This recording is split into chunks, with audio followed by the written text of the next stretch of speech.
తండ్రి కుమార పరిశుద్ధాత్మకు మహిమ కలుగునుగాక.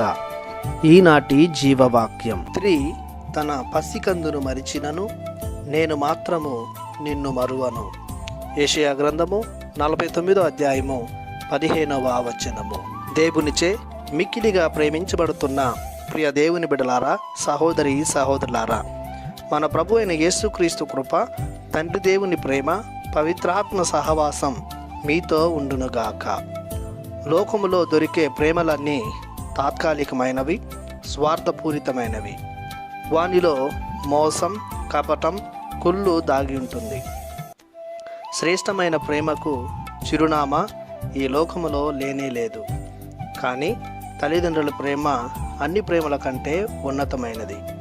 ఈ ప్రేమకు ఏదియూ సరిరాదు. తన బిడ్డలకై సమస్తమును భరించి సహించి త్యాగం చేసే ప్రేమ తల్లి ప్రేమ. తన ప్రేమను పుట్టిన బిడ్డలను ఏనాడును ఎడబాయదు. నవమాసాలు మోసి తన శరీరాన్ని, రక్తాన్ని జీవంగా పోస్తుంది తల్లి. సృష్టిలో మలినం లేనిది, విలువైనది తల్లి ప్రేమ. కానీ కొన్నిసార్లు తల్లి ప్రేమ కూడా మలినమైపోతుంది, స్వార్థంతో నిండిపోతుంది. అందుకే అప్పుడే పుట్టిన బిడ్డలను చెత్తకుండీలకు పరిమితం చేస్తున్నారు కొందరు తల్లులు. ఇంకా ఆడబిడ్డలు పుడితే వారికి తమ కుటుంబంలో చోటే లేకుండా చేస్తున్నారు. దేవుని ప్రేమ అలాంటిది కాదు. మహోన్నతమైనది, పరిశుద్ధమైనది, శ్రేష్టమైనది.